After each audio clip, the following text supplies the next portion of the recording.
G'day guys, what's cracking? It's Ralph here with a deep, sexy voice because I've kind of got the flu, which is why I'm wearing a hoodie in like 30-degree days when the sun is pelting down. But that's not what I want to talk to you about today. Today I want to talk to you about an interesting competition that's come up by a whiskey company to shoot the image that will secure you as their photographer, which raises the question, what is photography worth? Now, in the interests of full disclosure, I do like a nip of whiskey. It could be said that I have a few bottles to choose from at home that I enjoy. So when this competition raised its head, I was intrigued. So I grabbed half a bottle of what's called Tomatin whiskey and a Glencairn glass. I thought I'd head down to maybe my favourite spot in the world and take some epic shots, because when I did it a couple of days ago, the sun was rising, the surf was 4 or 5 meters high, and there's an amazing contrast between the blue of the surf, the yellow of the sun, the black of the volcanic rocks, and the green of the pandanus around us. And well, here's what I got.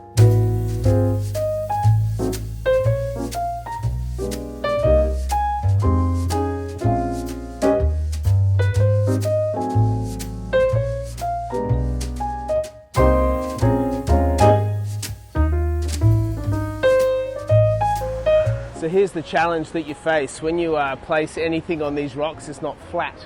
So I had to square them up, which took a bit of mucking about. There's a nice pool in front of us, so I took a reflection shot there, as you would have seen, and then I ventured further over here that had a few side effects. One of those side effects was my camera got wet, my feet got wet, my glass got knocked over, and I think that's it.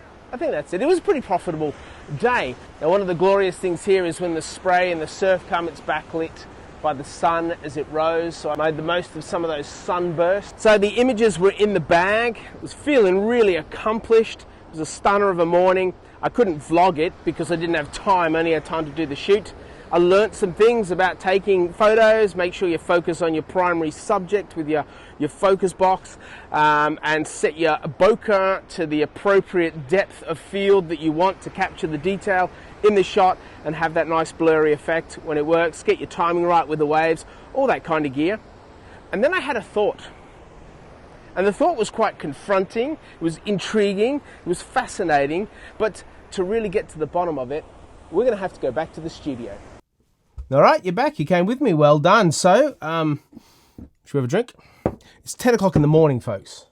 10 o'clock in the morning. No, we will not be drinking this early. So let me show you now the competition. From the opening photo, they need some help. Yeah, that photo was clearly taken at a whiskey tasting with the guy wearing the suit behind is showing off the thing, and he's just poured it directly in. It's a terrible photo.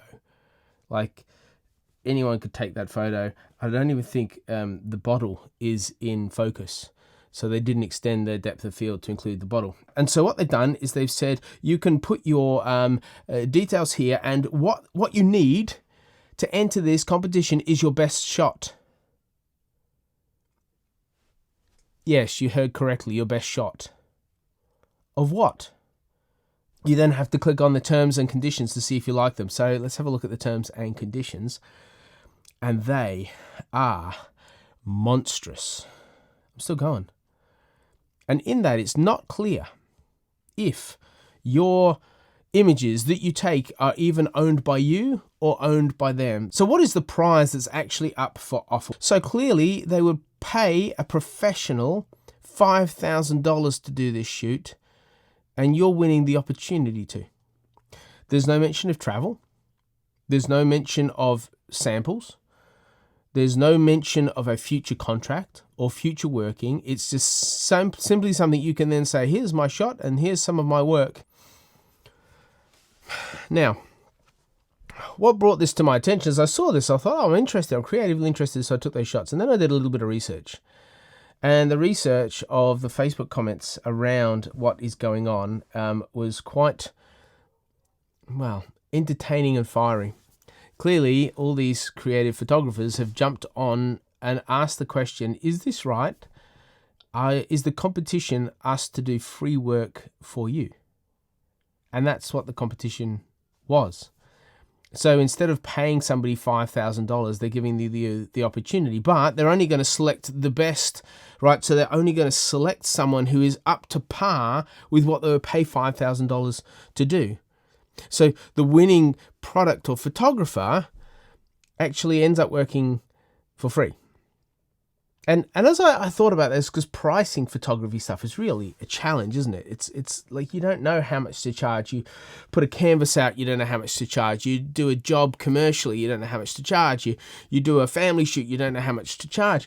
And so it's gradually, there's some really cool videos. I'll try and find one and link it below that I found really helpful, where it talks about your experience, your skill level, your gear, how much your time is worth, what the opportunity is, what the audience is, who the client is, and you sort of pitch it in there. And you're always hit and miss. And sometimes you lose work because you overpitch.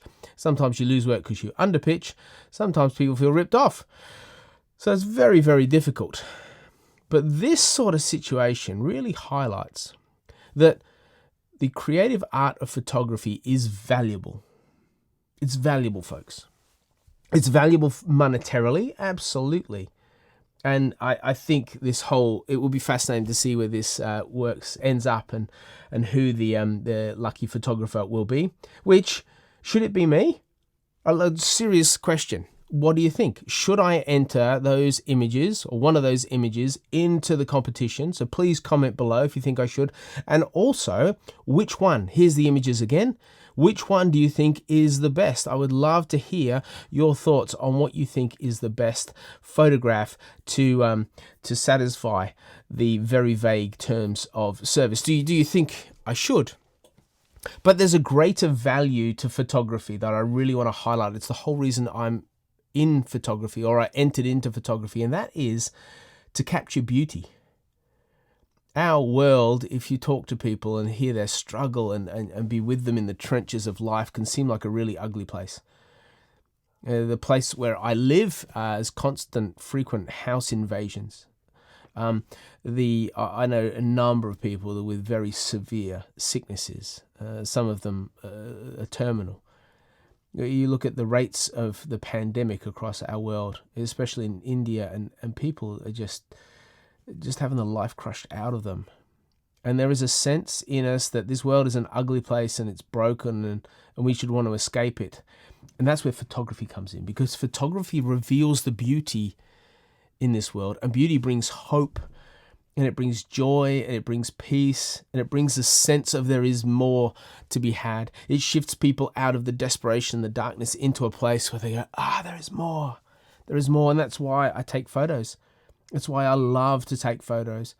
And on this channel, my hope is that I can teach you how to take better photos so you will be able to better and more accurately capture the beauty that you've experienced, and then be able to share it through whatever means you have. And that is a valuable thing. And for some situations like social media, obviously you don't pay, but when somebody says, I would love that, they find more value and place more value on it if there is a price tag attached. So if you say to someone, would you like to hang this on your wall, and it costs $100, and they pay $100, and that they've invested their value in appreciating that beauty.